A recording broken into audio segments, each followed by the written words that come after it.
Welcome to the Town Meeting Coordinating Committee Informational Forum. We have done several of these over the last, I think it's 3 years, and tonight we're going to be talking about the budget, but we're going to look at the budget through the DPW, the Department of Public Works, because it has all sorts of ways of getting revenues and spending revenues, and we thought it would be more interesting than just having sort of a workshop on the budget.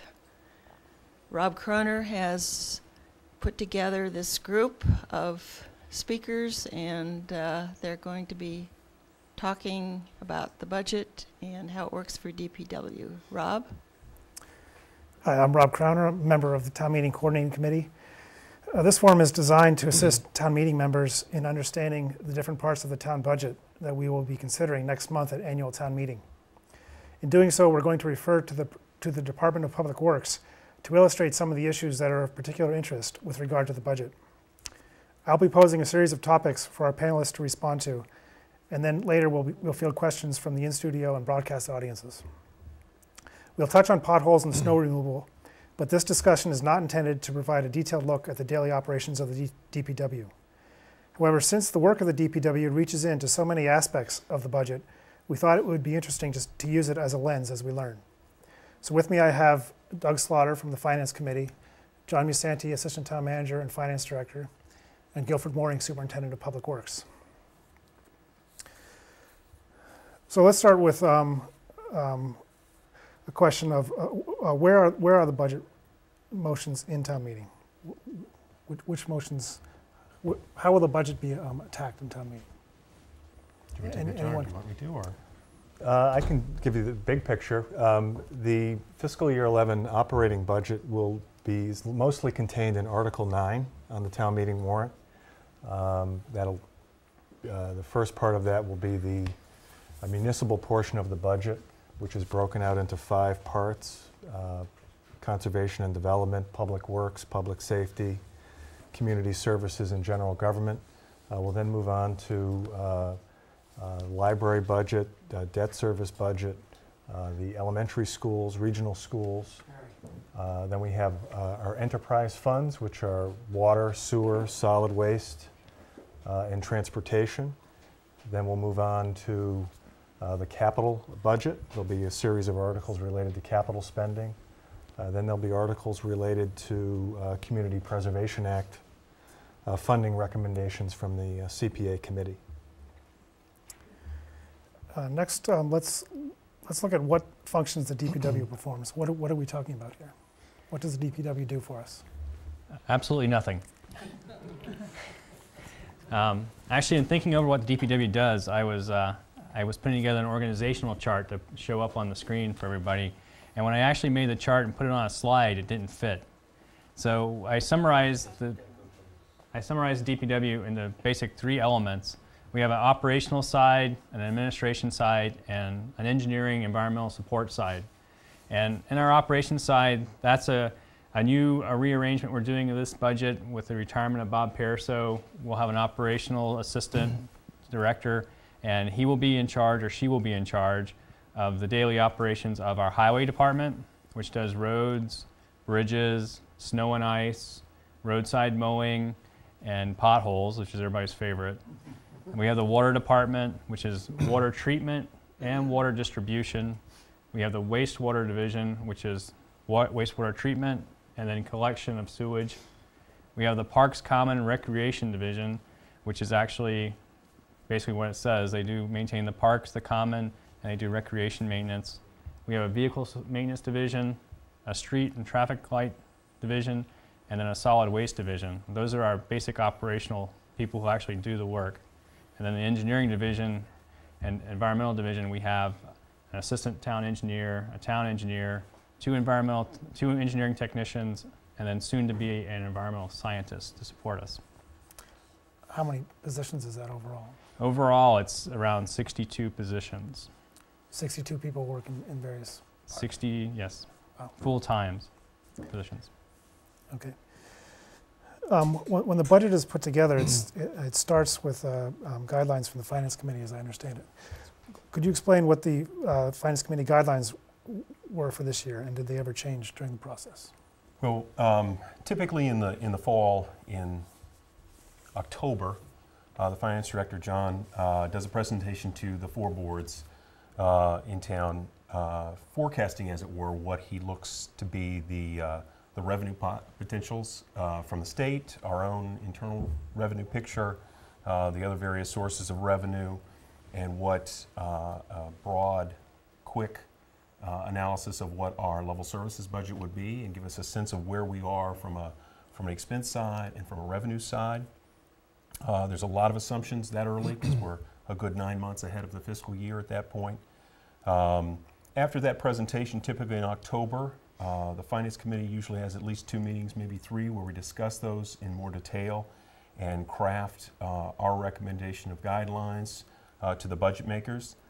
That includes the schools, the town manager for the municipal part of the budget, and the libraries. This year, given the news we had coming into the budget season, we knew that it was a fairly steep shortfall we were looking at. The Select Board had discussed that and was pretty confident that it was going to put a Proposition 2.5 override on the ballot. So that shaped how the guidelines got created this year. So we had it, oftentimes we do a percentage above the current year as a recommendation to the budget makers. This year we had a sort of tiered approach that we took from the start. Based on what we knew at the time, which the big player in that as far as an unknown was what state aid would look like. We were working at that time from an estimate of a 10% drop in state aid. We've subsequently gotten better news. The guidelines generally, though, once we issue those, stay fairly steady because by the time the budgets are produced, the town manager is required to have his in January. This year with the work of the budget coordinating group, the other budget makers brought theirs to bear in the January-February timeframe, so the Select Board could make a determination about what to put on the Prop 2.5 ballot question. So that accelerated those budgets. But in that process, we generally don't gain any new knowledge about what the state of our revenue sources are going to be. So we got a little bit of news in late January around the governor's budget, and the budgets got modified at that point. The guidelines themselves didn't officially get modified at that point. So we typically put those out. They are truly guidelines. We're just trying to give a framework for people to work within. Certainly within their budget areas, they don't have to make every department within that fit within those guidelines necessarily. But as an overall for that budget area, that we try to have them fit in that. This year, again, we had level services, an estimated available revenue, and a 3% decrease, I believe, are the 3 areas that we... Right. And in that, we also requested some other information to help guide the process the BCG went through in determining what it was going to recommend to the Select Board about an override question. Okay, so the 3% decrease, can you explain what that is? So it looks like to me that the budget is increasing by 2.3%. Right, and so what's happened since that original recommendation is the news about state aid has gotten much better, which makes a big difference as far as the overall budget is concerned. So as the process moves forward, those new pieces of information start to impact how that budget shakes out. Other things like the negotiated contract givebacks that different components of the town union staff have negotiated with the town also makes an impact on that. And so that allows the budget to not be quite as severe as that 3%. When we started at the very, very beginning, there was in everyone's budget that 3% drop from the previous year, which was a rather drastic looking budget. Fortunately, the news was a little better on the revenue side early enough that we could start to ease away from that a little bit and a little bit earlier in the process. So it was, that's why you see on these documents that go out to town meeting, you don't see those sort of very worst case sort of scenarios, which is a good thing. Mm-hmm. I'd like to know whether the full amount of the override will be levied this year, and what is the impact of the override on the average tax bill? I can answer the levy question. The conversations at the BCG and certainly from the committees that come into that, the consistent message we've had around that was when the ballot question had to be set by the select board was fairly early in, it was about mid-February, about the 12th of February, they had to set the question, which would then be on the ballot in late March. At the time, we used the best numbers we had at the time to recommend that to the select board. And one of the pieces of that puzzle all the way along was if it was such that we requested a larger amount and that it wasn't needed in the subsequent analysis, the recommendation the BCG was going to make, certainly the Finance Committee is going to back this up, was not to levy to the limit that's allowed by the Prop 2.5 override. So we have permission to levy to the 1.6 something million dollars, and there's a good chance we won't. Now, of course, it depends on the action of town meeting. They certainly have the final say in that as far as what the budget looks like, which will impact what the levy gets set at when we get to next November when that actually happens. I think John can better address the impact on our tax bill. I would frame it this way, Rob. Thinking back to the issues that we were confronting going back to the fall, looking at the forecast, we were staring at over a $4 million projected shortfall for the coming year. We were looking at another very large state aid cut, and Doug calls it good news. And I guess in this environment, the good news is that the cut may be no worse than 4%, which is the third consecutive year of a cut. We've been cut over $4 million so far, very prolonged recession. So we were looking at a gap of over $4 million, and the budget plan that was developed and was adopted and then supported by the voters in the form of an override, 70% of the solution to this problem has been achieved through cuts. There were about $3 million of cuts enacted in the recommended budgets to town meeting, even with the override. The override generates $1.68 million, but because our state aid cut is slightly smaller than forecasted back in February, we think we can, if the budgets are adopted by town meeting in the amounts recommended, levy about $500,000 below the amount requested in the override in year one. So we had estimated that the average tax bill would increase by about $260 with a $1.68 million increase from the override. If the tax levy is $500,000 less than that, then the average increase is somewhere around $180, $185. That will basically allow us to phase in the effects of the override over a multiple year period, which will make the impact on the individual property owner that much easier than it otherwise would be. When you start looking at the budget for the following year, will you assume the full override, or will you start at the $1.1 million level? Well, we have the authority to go up to that full amount, but as we build budgets, we'll be working on our assumptions on what sort of state aid we might get, what we might have in terms of new growth from the property tax. And then on the expense side, what we can anticipate for health insurance, wage increases, utilities. We're saving about $250,000 a year now in utility costs based on some of the energy efficiency work that we've done on both the town side and the school side.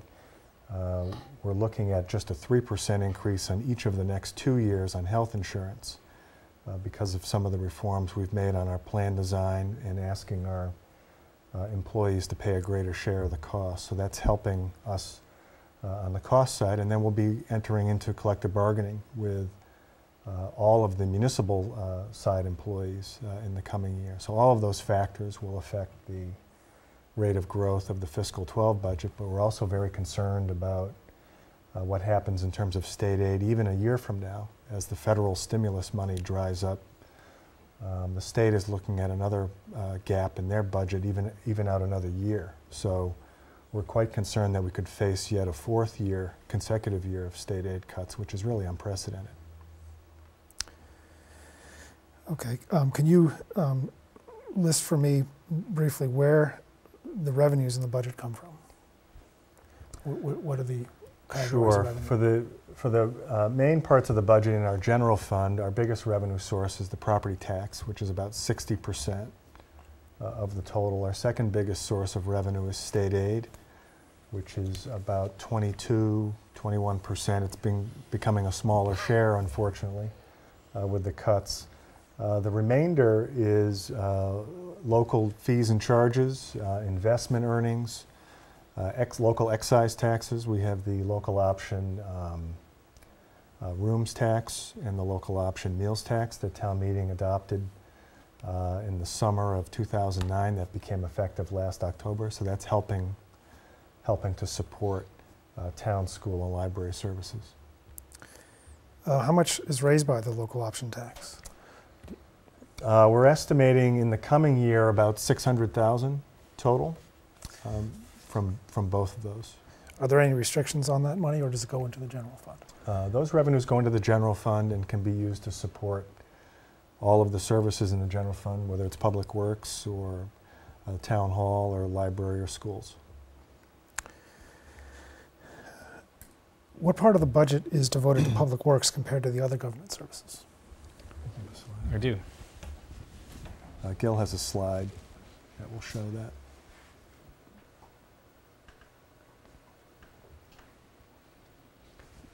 So roughly 10% of the overall budget is the Public Works Department.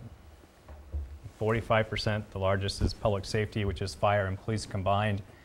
And then general government, 34%, which actually includes a lot of the benefits to the employees, such as health care and retirement. That's all included in the general government. So the biggest piece is public safety, followed by our benefits, and then public works is at 10%. And this is just the municipal side. Right. It doesn't include schools or Right. the enterprise funds. It includes the enterprise Does funds. It include does not enterprise. include the schools. So how are the employee benefit expenses calculated, and why is it listed in general government rather than in the associated budgets? Well, we calculate our benefits costs based on the two biggest components of that are health insurance. So we have a cost per employee based on whatever plan they're in, and then there's a cost for the retirement assessment. We're part of the Hampshire County retirement system, and we're allocated an assessment based on our relative size of our payroll in relation to the other member towns of Hampshire County who are part of that system.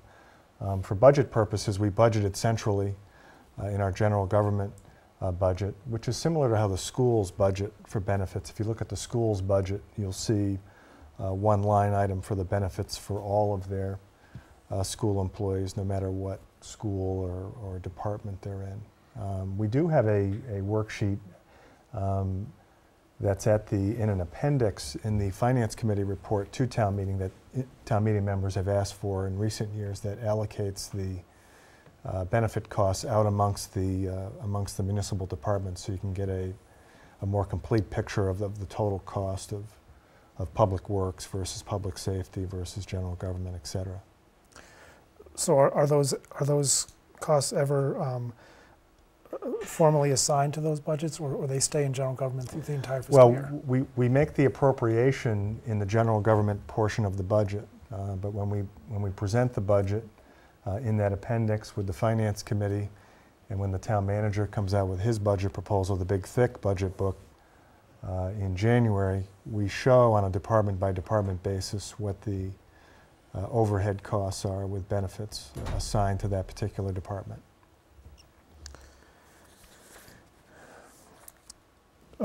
Guilford, could you describe the breakdown of the DPW expense budget? What does the DPW spend its money on?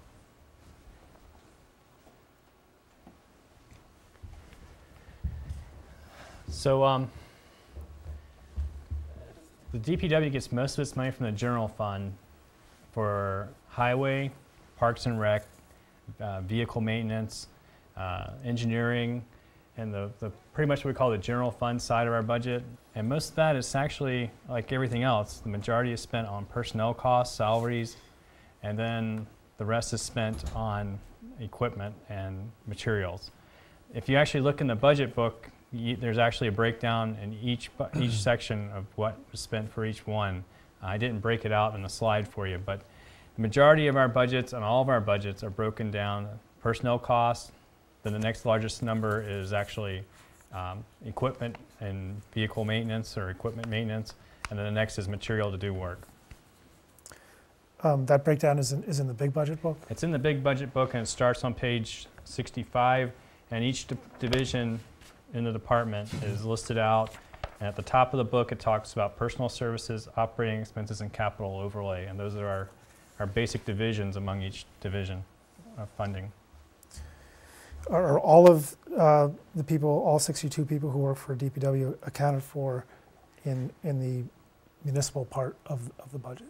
No, they're not.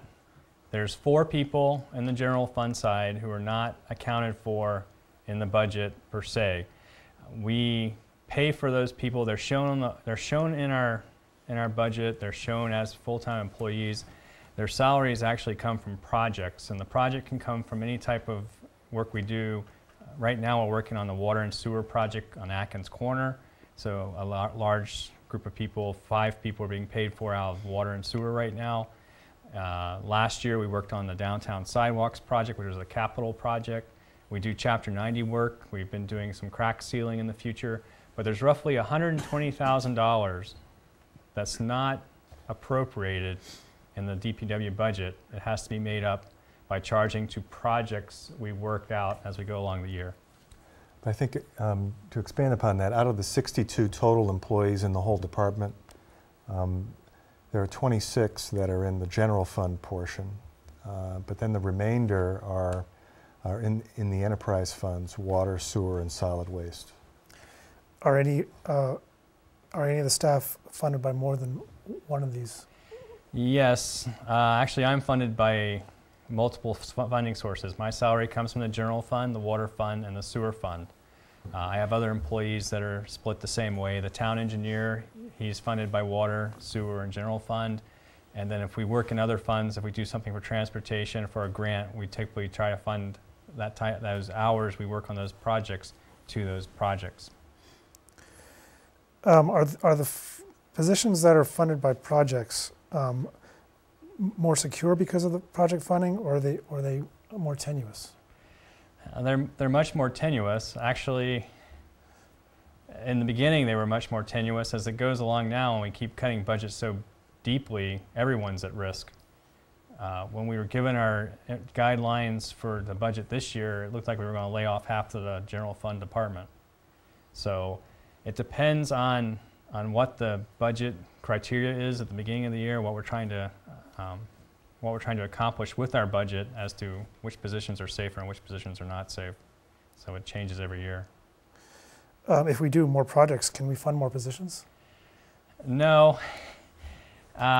If you hire more people, we can do more projects. So it's a catch-22. Originally, we set up the project work that we would have a 4-man crew working on project work and a 4-man crew working on maintenance work. And many people complain that we're not doing patching potholes fast enough, we're not doing a lot of our maintenance fast enough, and that's because we've gotten too many people working on projects. This $120,000 originally was $60,000, and that was the perfect balance. That was 1 crew working on projects, 1 crew doing maintenance, and then we went to 2 projects when we started needing more. We needed to save more money. So if you want to do more project work, you have to hire more employees. It's not you can save more money by doing more projects anymore. We've actually maxed out, and we're actually getting to the point where we're really, really neglecting a lot of our maintenance work. So if there's a reduction in the regular staffing, how would that impact project work? The projects would go, a lot of the projects would go away if we have a reduction in the regular staffing. So if we were to lose 2 people, that would mean 4 people have to leave in the general fund side, because it takes 2 people in the summer months when we can actually construct, because we can only do most of our construction during construction season, which is only, well, this year it was nice. It started around March, and last year it ended around December. That was a nice long construction season. Hopefully this year will be as long, although I like to ski, so I wish it would end a little sooner. But you only have roughly 6 months to think about doing project work. So 4 people have to make up the salary of just the 2 people who are on projects. So that's how it works out. Are there any revenues that are specific to DPW, or are there any reimbursements from state or federal government that come in for DPW expenses? The Chapter 90 program is specifically for the road maintenance, and the DPW spends that. And that's pretty much the only program that comes into the DPW that we receive every year. There are grants we apply for, PWED grants. There was a PWED project, which is a Public Works Economic Development Grant, which was done on Old Belchertown Road. That was finished up over about 10 years ago. Those grants are available. We'll try to apply for some of those when we start doing more development type work around town to support the Patterson project and some other projects in town. There's other grants that come up intermittently that we can get money from, but Chapter 90 is truly the only program we get money every year right now from. Are there any fees or permits relevant to DPW operations, and do they go into the DPW budget, or do they go into the general fund? We have several permits and fees. We have a driveway fee if you're putting in a new driveway, or if you're redoing your driveway and working in the town right away. We have a trench permit where if you're opening up a road, you have to pay a fee for that. Those are the 2 general fund fees. There's a stormwater connection permit fee. Those are the 3 permit fees we have. Those go into the general fund. We do account for those in our budget. We take an average over the years that we've issued so many permits and we'll make so much money. That is accounted for in the budget as revenue. Water, solid waste, and the sewer fund also have fees. And then of course transportation has a lot of fees, and that's permitting, paying for your parking permits or getting a ticket. When the DPW does work for other departments, is there compensation given from the budgets of these other departments to the DPW? It depends on which department it is and what the actual project is. There has been grants that other departments have received that they have to do work with, and they do not have the capability of doing it. Conservation comes to mind. They have been receiving grants to mow certain parts of the conservation land, and they don't have a big mower, so we actually go in and mow for them. So we charge them for the personnel and for the equipment to mow. The school actually hires us to come in and sweep the parking lots of the school every year at the end of the winter, and we do it during spring break. We also do catch basin cleaning for the school, and they pay for that service. We do some other types of services for different departments depending on how involved it is. If it's a really detailed project that's really time consuming, there's usually a good amount of money budgeted for that, and our cost of doing labor is included. If it's a small project where you need a bike rack installed in front of your building, we'll do that at no cost. We just do it in a day, and we're usually done with it, and there's no reimbursement required. So it depends. Which departments does the DPW assist? At one point in time, we assist everybody. Last year, we reopened our vehicle inspection station. So every department that has a vehicle, we'll do the inspections on those vehicles. So we do inspections for the regional school system, the town school system. The library has a van. Leisure Services has a van. There's the Council on Aging, we do their vehicles. So the fire department, we do their vehicles. Police department, we do their vehicles. So I think we touch just about every department in town in some type of support, except for maybe accounting. We actually, in the finance department, we kind of actually give work to them and make them work harder. They probably wish we would. They probably wish we would slow down, but that's probably the only department in town that we don't actually do something for on a routine basis. Does the town save money overall by doing its own vehicle inspection? We do. We've reduced the cost a lot by doing our own vehicle inspection. It's just like we had to do exactly like a homeowner. We couldn't make an appointment. We have to get in the vehicle, drive to the station. If there's a line of 4 vehicles, you get at the back of the line and you wait. So here you have an employee who's being paid a salary sitting in line to wait for an inspection. Now we schedule all of our inspections because we have our own station. We'll tell people to bring the vehicle in. You can either leave it overnight. This vehicle's done, we call them up, they come get it. There's no employee from the schools, there's nobody employee from anywhere else waiting. The vehicle is done and it goes out. So we save a lot of money just in having the ability to do that. Nice. What happens if there's money left over in the snow and ice budget at the end of the year? We have a big snow and ice party.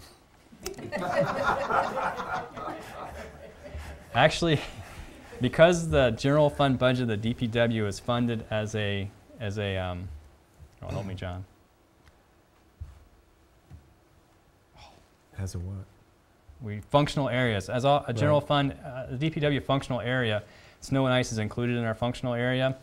What happens is sometimes we have overages in some divisions and underages in other, and it all kind of balances out. If we have a lot of money left over in snow and ice, it usually doesn't get spent. And what we try to do is choose a program where we want to put the money to help benefit that program. This year we've talked about either putting some more money into asphalt for repairing roads, either in the paving project this year, or doing some crack sealing, more crack sealing than we've been doing with Chapter 90. So that's normally what we do with the leftover money. If it's a big pie and no one else needs it, we try to put it into a project we're working on that'll actually give a bigger benefit to the town. And what if there's not enough money in the snow and ice budget? Well, that's more typical. One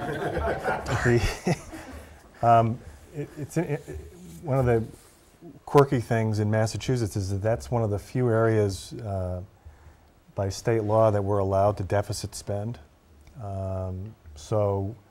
Last year, for example, the snow and ice budget was over budget by about $100,000 by the end of the winter. We're allowed to deficit spend. What we try to do every year is identify savings from elsewhere in the municipal budget, whether internal to DPW or from other departments, to try to apply. And then the town's practice over the years has been to balance out the budget by the end of the fiscal year. And the town meeting every year votes, this year I believe it's Article 10, votes a reserve fund that's under the control of the Finance Committee that will have $100,000 in it. That fund can be accessed with the approval of the Finance Committee for extraordinary or unforeseen expenses. So if we have a particularly bad winter, snow and ice is usually a usual suspect there. Last year, even though they were $100,000 short, we whittled that deficit down to about $70,000 and then requested a transfer from Doug's committee at the end of the year for $70,000, and we were good. We were good. This year, I think we've got about a $50,000 surplus. We built the budget for the current year by adding about $40,000 to the snow budget because it's been chronically underfunded. We are increasing the snow budget again next year by another $12,000 in the budget that's before town meeting, just because in most years we've been short. So it's a much more realistic amount being put aside for a pretty basic function of the DPW. The other thing I would add, if I could, is that we're talking specific about snow and ice, but this is really true in any area within the budget. There are circumstances where they come in under budget or over budget, and within a functional area of the government that we have the 5 areas we vote on in general government, the town manager has control to move that funding around within those areas. However, there are times when public works versus public safety has a need to move money across those lines. That's when town meeting gets involved and actually makes those moves if we can. And again, we try not to use that reserve fund that the Finance Committee has available to it to cover those shortfalls. But nonetheless, town meeting still has a piece of the pie as far as owning that appropriation and that change of appropriation from what was originally budgeted the previous spring. How often does the Finance Committee spend its reserve fund? I mean, does that go every year? We look at it every year. I mean, we have a meeting in July where we, sort of often have we know the need is there or not there at that point. And this is my 6th year with the town. There have been years where the entire reserve fund was needed and transferred out, and then there was one year where we only needed $8,000 being transferred out. So it depends on the year. We really try to find money from within if possible, and if you look at our track record of returning unspent appropriations at year end, the town has a pretty good track record of not spending every last nickel that is voted by town meeting if it's not needed in the course of events over the year. So we really try to go to the Finance Committee only as a last resort at the end of the year if we haven't found an alternative way keep the budget in balance. So the, appropriations from the reserve fund typically would happen at the end of the year. It wouldn't be something that you would go in the middle of the year and ask for money. We do quarterly budget reports to both the Select Board and the Finance Committee to keep them appraised of where we're at. I gave the third quarter report, for example, to the Select Board at their meeting last night. So we kind of give them a heads up on what we're thinking. This year we've had a very good year, as I said, with snow removal budgetarily. We're looking at shortfalls in veteran services. That'll likely be a request to the Finance Committee at the end of the year this year. Let's move on to enterprise funds. Which enterprise fund functions are supervised by the DPW? Well, so in the slide you have before us, I actually color-coded them and matched the budget book if you have a color copy of the budget book. There are actually basically four enterprise funds in the town: water, sewer, solid waste, and transportation. The water, sewer, and solid waste are sole caretakers, rest in the DPW. The transportation fund we share with the collector's office and the police department, as you know, we do the maintenance and support of the facilities. The police department does the actual ticketing and support of that section, and the collector's office does the processing of tickets and the most important part, the processing of appeals of people who get tickets. So we share that fund with those two divisions. Why are these things enterprise funds and not others? Are there other candidates for the enterprise fund model among municipal services? Water, sewer, and solid waste are very commonly set up as enterprise funds, and all enterprise funds really are as an accounting method. Because they're kind of business type activities, utilities, it's much clearer to the community and budgetarily if we can segregate all of the revenue related to those functions and all of the expenses in one cost center. So we can portray, for example, on the water fund, I believe the budget's around $4 million. All of the different cost centers of providing potable drinking water and then distributing that water through the town. We have the revenue sources that come in from the users. We have all the overhead costs for the employee benefits and the administrative support costs that are needed to run a water system, billing and collection, for example, legal services. And we're able to portray all that in a separate fund. Same is true with sewer and solid waste. The transportation fund is our fourth enterprise fund, which is really the parking and public transportation function. That's a less common setup, but again, because there's a very distinct set of functions there with a distinct revenue stream, it seemed to make sense to create that as a separate enterprise fund. And I believe in the town that was created at the time of the parking garage wars, when the Boltwood garage was being contemplated and then ultimately built. I believe there was a change in the budgeting approach to segregate all of those costs out separately so that it was clear to town meeting and to the community what all the costs were and what all the revenues were needed to support transportation needs.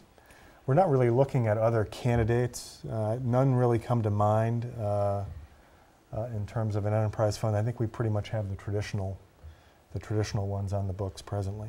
One other thing I would add to that is one of the pieces that's inside of those is the capital costs. And if you think about water and sewer and even transportation and solid waste, there are often very specific and very large capital costs that go with those. And by keeping that wholly together, it's I think easy to sort of see how the revenues that you pay when you pay your water bill help to fund the system that got that water to your house. And I think those are very distinct, whereas other aspects in capital often have a more fuzzy approach. They tend to bleed across into other areas. So it's not quite as clean from that standpoint. But I think that having the capital costs in those enterprise funds makes it straightforward about how to fund those and plannable and a coherent way to present that to the public. So when the Joint Capital Planning Committee considers capital projects, is it also looking at the enterprise funds and what can be funded by an enterprise fund as opposed to in the rest of the plan. Yes, we look at all of those, but one of the things when we're looking at the capital plan is, well, where does the money come from? So things that come from grants are highlighted. So Chapter 90, for example, is, you know, if you've ever seen the JCPC one-year budget and 5-year plan, there's a lot of different colors involved, and typically the background color of the little cells in all the little boxes is about telling the funding source, whether it be grants, whether it be tax levy money, whether it be from an enterprise fund or from, you know, whatever sources happen to come along. So we do look at all of that. You know, the ambulance receipts often cover the purchase of a new ambulance. That's not necessarily an enterprise fund, but nonetheless, we tend to use that dedicated source to sort of do a tit for tat, as it were, on that. Are enterprise fund budgets impacted in noticeable ways by the state budget cuts or by overrides? Not as severely, but I'll say that on the water and sewer side, with the cutbacks at the state level, I mean, there's even less money available for water and sewer infrastructure needs, and we have many. So there's fewer dollars available as we look ahead to try to tackle those, but it's impacted less severely than our general fund because the water and sewer funds, by their nature, are funded almost entirely by the users.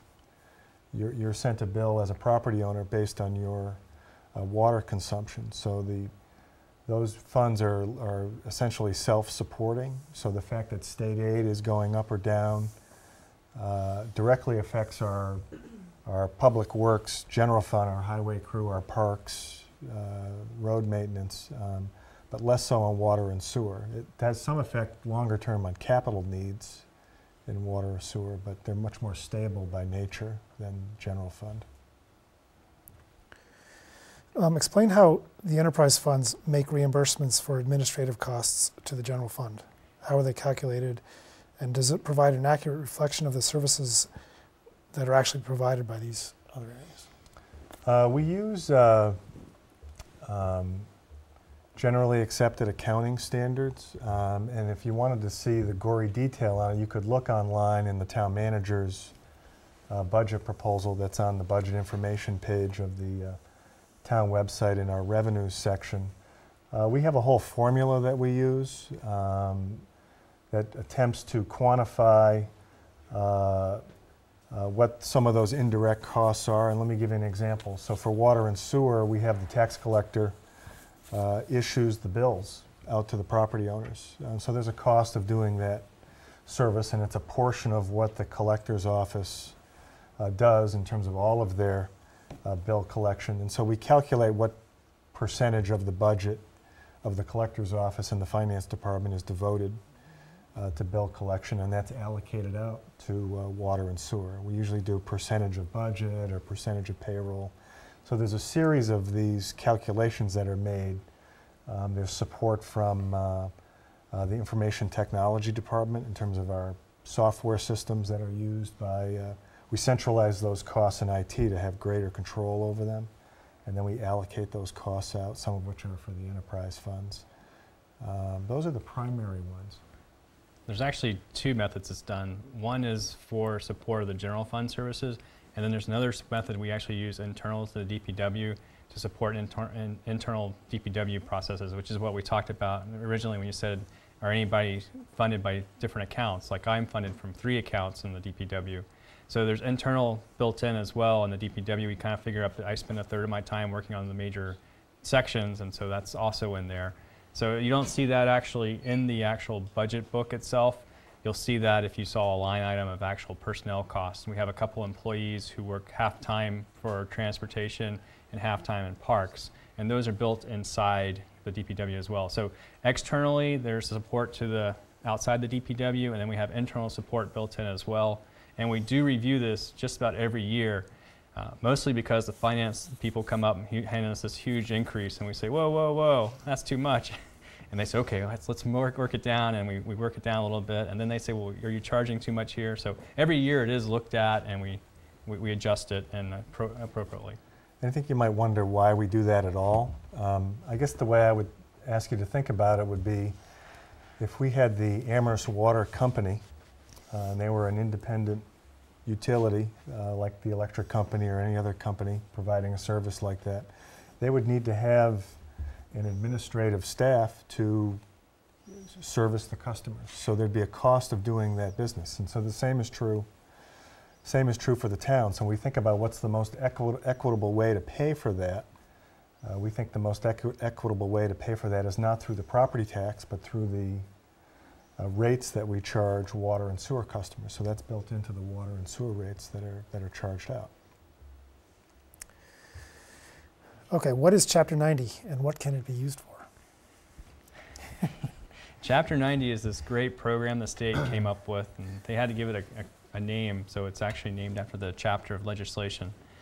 And Chapter 90 takes tax revenue from your gas tax, and the state will do a bond every so often and allocate money to the municipalities based on a formula that includes population, a actual road mileage, and then median salaries in the municipality. And based on those three factors, they come up with what your appropriation is. And Amherst receives about $661,000 a year in Chapter 90 money, which can only be used for road projects approved by the Department of Transportation.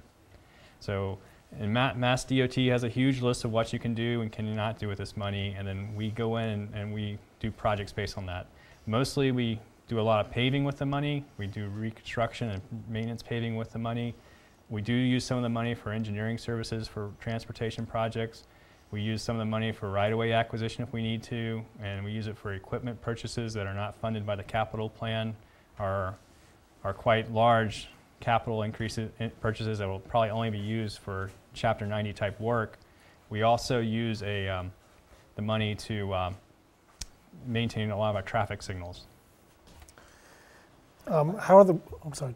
I was just going to add that Chapter 90, the program itself is funded by the state gasoline tax. There's a portion of the gas tax that comes back to cities and towns. It's about $155 million statewide, which is an amount that's roughly almost exactly the same as it was 10 years ago. So the problem we have, because the price of asphalt has doubled over the last 4 or 5 years, and the amount of money that's been allocated for road resurfacing has stayed the same, we're getting less and less road mileage done each year. And so our backlog of road repair work has grown. And we think it's reaching a critical point. I know Public Works Committee and Mr. Mooring have done a whole analysis of our road needs, and there's a list of something like $14 million of road work that we'd love to be able to do if we had the money. We've only been allocating about $500,000 a year from this Chapter 90 program. The town meeting will see in the capital articles a recommendation from the Joint Capital Planning Committee to include an additional $100,000 in the capital budget for road resurfacing, so we'd be able to do $600,000 worth this year instead of $500,000. That's despite the fact that our capital budget is going down by 1%. The committee found a way to recommend an increase for the roads because the need is so great, but it's still a drop in the bucket compared to what we need. How are the roads that are resurfaced in a given year chosen? We have a pavement management system, which actually has every road broken down by segments depending on their widths and lengths. And we've actually gone out and graded the roads, and we go back every year. Actually, I take that back, we missed last year. Every year we try to go back and reevaluate a percentage of the roads and keep this database up. And then we age the roads, and based on that database and based on the methodology, we come up with a list of roads that need to be done for paving. We try to concentrate most of our effort on the major roads, and then we spend a little bit of money every year on doing a minor road, or minor roads if we can. That's how we come up with a list. So explain the process by which potholes are filled. from the beginning, including establishing a crew, acquiring the materials, and making the time to perform the activity. So there's no secret way to get your pothole patched really fast. There is no way. If you call me, it doesn't get patched any faster. If you call the town manager, it doesn't get patched any faster. The way it works is if you got a pothole complaint, you call the DPW or you email the DPW and you tell them there's a pothole and you give us the best location you can. It's in front of house 55 Southeast Street. Big pothole. Tell us. The pothole complaints go to the clerks in my office, and they have a system. It's a computerized system, and they enter the pothole in it. And every day they make a work order, and every pothole there's a work order that goes to the highway supervisor. He takes those work orders for the day and he puts them in a logical order. And if we have a whole bunch in south side town, we put those together. North side town, we put those together. If we have enough work for 2 crews and we have enough money and time, we send 2 crews out. If we have enough work for 1 crew, we send 1 crew out.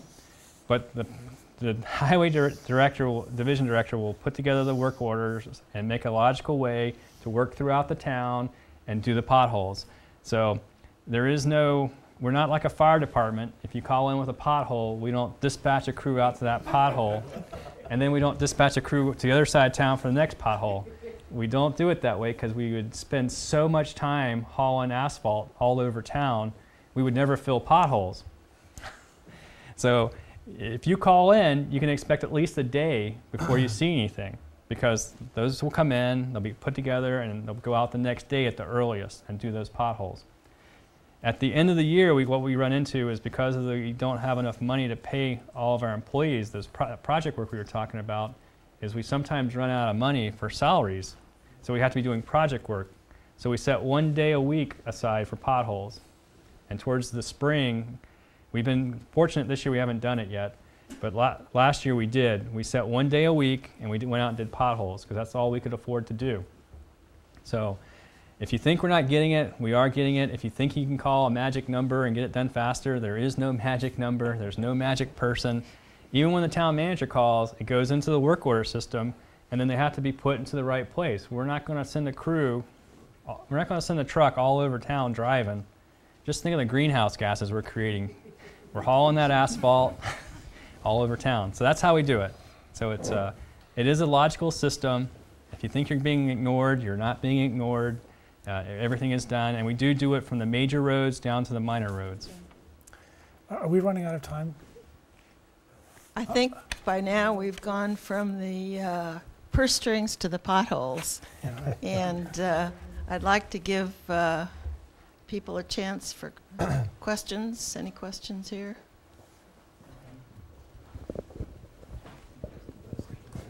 How come there? One second. Coming.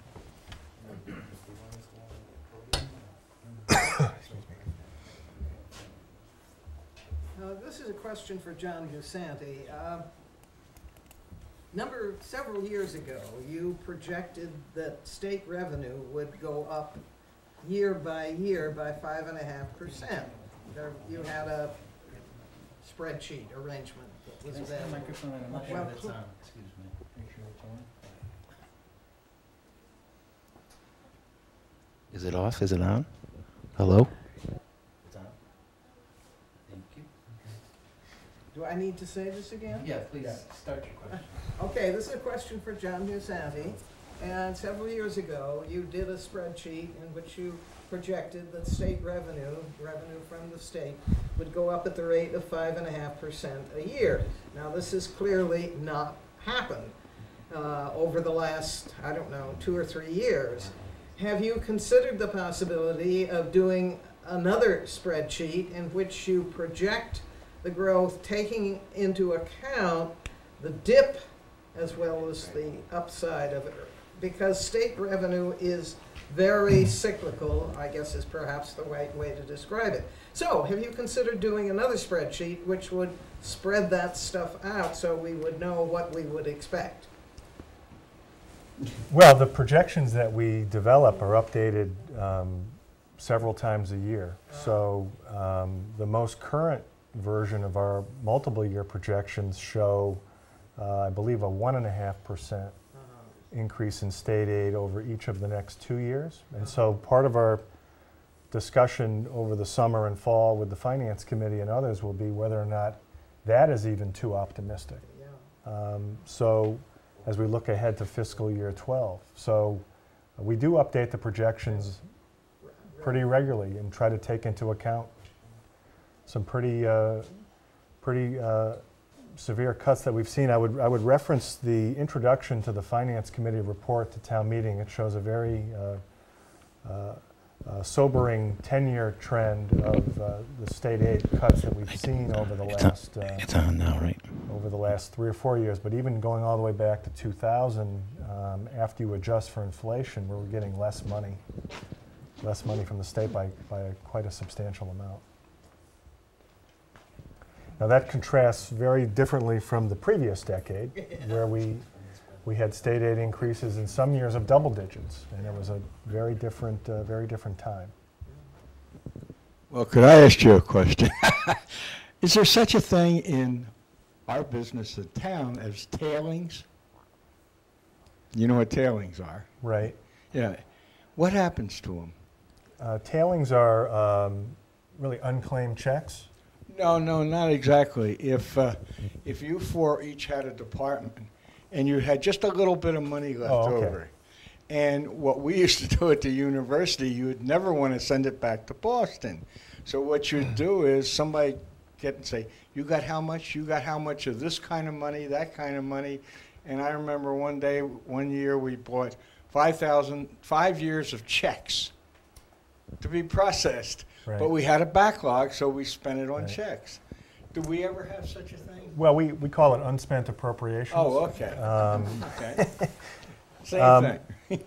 Our philosophy, and it's borne out in the results, and you can see the results in our audits, where town meeting appropriates money every year, and we have a very clear message with our department heads that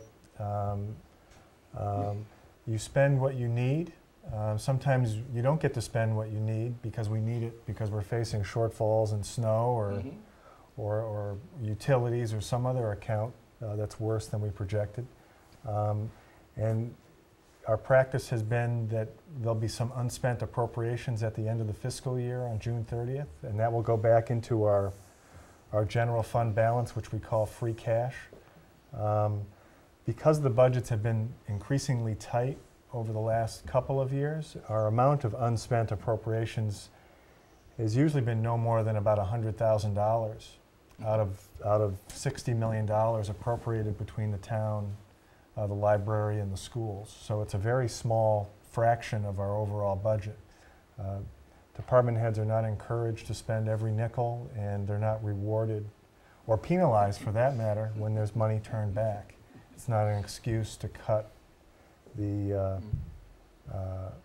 appropriation request for the following year. I remember hearing questions in that vein at town meeting, and I've said that would be a real disincentive to a department head, that their reward would be a budget cut, that they did the right thing and didn't spend money that they didn't need. Is there any other questions? Other than you right now? I Yeah, have you another answer your one. one. Go and down I'll there. come back, okay?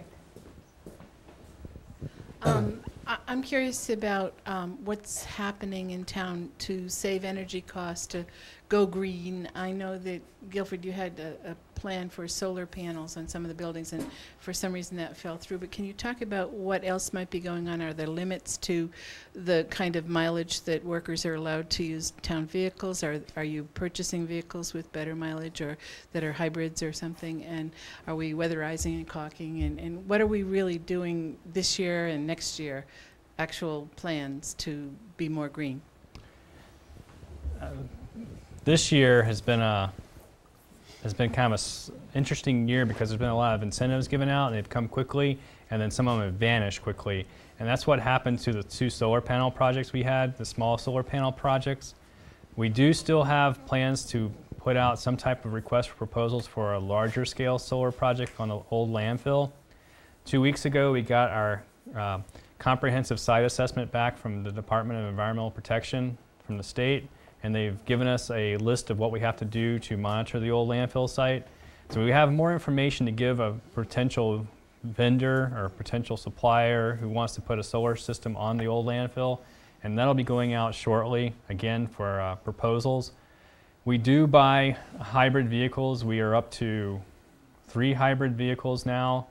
We unfortunately have stopped buying diesel engines, and we've stopped expanding our diesel fleet and using we still use biodiesel, but we're not buying any new diesel engines because the EPA has changed the rules and it's not cost efficient to buy a diesel engine anymore in our trucks, in our little trucks. We still buy them for our bigger trucks, and all of our trucks that have diesels run biofuel still. We constantly are changing things. We were looking at the heating system. We had a problem with the heating system, and we upgraded the heating system in our building. We've also upgraded some of the smaller controls we have, and smaller pumps and pump controllers and flow devices at the wastewater and water plants. We've put those together. We're always doing little things for energy, and that's always going on in the Public Works Department. Yeah, I would just add, and that's part of a larger town-wide effort. One of the things that we did about 5 years ago, we worked together with with our schools, and we hired a shared facilities director, Ron Bohanowitz, out of the private sector. And over the past several years, with the support of town meeting voting monies, primarily in the capital budget, we've knocked off a number of major projects, heating and ventilation work at Town Hall, the Bang Center, the police station. We've gotten some federal stimulus dollars for energy efficiency in the schools and at our treatment plants. There's been lighting retrofits in most of our public buildings with the utility companies. There was federal stimulus grants. We had Ron put together a chart of some of the initiatives, and he's estimating that we're saving just under $250,000 a year in energy costs because of the investments that we've made. We want to be able to do more, and we think there's more to do, and the hybrids are an area we want to explore further, not just within Public Works, but elsewhere. I was just wondering, to say something about Public Works, your home base used to be the old trolley barn, right? Correct. It was the old trolley barn. Some of the tracks were still down there. I don't know if they're still in there or not, but the tracks are still in the building, and there's actually pictures of men working in the barn that we have in the office. So somebody is in desperate need of maybe a better home. Not desperate, but you could use a better home. Yes, there'd be a big increase in efficiency and energy use if we could change our setup and go to a little more modern building with more green technology built into it, yes. Okay, good.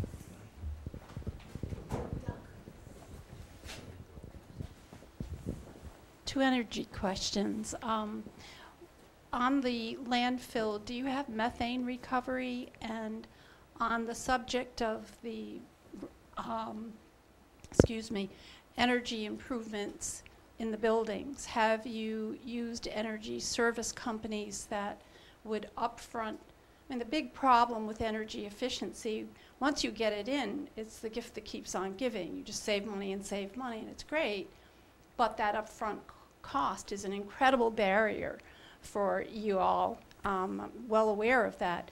So energy service companies will guarantee a savings, in essence, loan you the money for the capital costs, and then you pay them back out of the energy savings, and at a certain point, it's pure payback.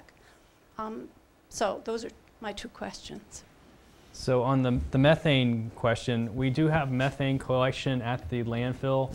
There's two landfills. There's the old landfill on the east or on the south side of Route 9, and there's the new landfill on the north side. The south side, there's no methane collection at all. The landfill has been there for over 20 years. It's pretty much played its life out for generating methane. There is no useful methane there.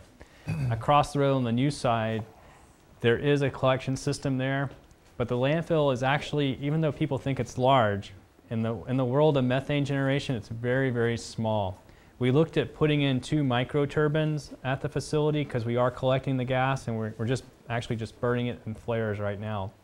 and one big flare. We looked at getting some microturbines, and they were roughly $250,000 to get the microturbines. So the cost was just not available for us to do it at the time. So we haven't looked at it again. There's probably some additional things we could look at now and re-look at the turbines, and that's probably something we should do. But at the time we looked at it 2 years ago, it just cost too much, and there was a state grant to help us, but they weren't willing to help us because we were too small. So it's kind of like applying for federal aid to go to college. You either make too much money to get aid, or you make too little money to get aid. And we were in the middle and weren't worth it to anybody to help us out in that case. In the energy companies, we've teamed up a lot, as John says, with Ron Bohanowitz who's a facilities director, and he's had people come in from Wimco and Berkshire Gas, and they've had companies that are working with them, and they've actually done audits for us, and they have given us programs where we pay a small percentage and then pay them back over time, and those programs have gone into effect. Most of that has been in heating and lighting, and then once you do that once, once you've done it, you really don't get much payback on it. We don't have, like the University of Massachusetts did some programs with Johnson Controls. We're not as big as that type of university, so we wouldn't see the cost savings. But we've done just about everything we can, and Mr. Bohanowitz has been great and helped us out a lot in doing that. I would just add that we found that it's been cheaper for us to finance it ourselves, because as a municipality we can finance it with tax-exempt bonds, and that coupled with the incredibly low interest rates, our cost of borrowing is so low that it's been cheaper for us to finance it ourselves. And with the in-house talent that we have on the facilities side and the operations side, we've had no shortage of projects that we've teed up and funded, sometimes through borrowing, but sometimes, like with the lighting, we've had a surcharge from 1 to 3 years on our utility bills to pay back that cost. And we're starting to see the dividends of that, and we're seeing our utility budgets really this year for the first time, even with some of the rate increases, go down, because we're getting that full benefit now of the energy efficiency. Great, thanks. I'd like very much to thank our panel and Rob for putting it all together and the good idea. I'd like to remind all of you that TMCC has other programs up on ACTV right now. If you check the schedule on right now for the warrant review and the bus tour, and this program I assume will be rebroadcast. Town meeting starts on Monday, and I urge all town meeting members and interested citizens to do their homework before and come prepared to town meeting. And TMCC is always trying to think of new ways to give you information, help you understand what's going on, how things work. So if you have any ideas, do contact us. Thank you again, ACTV and our panel. All right.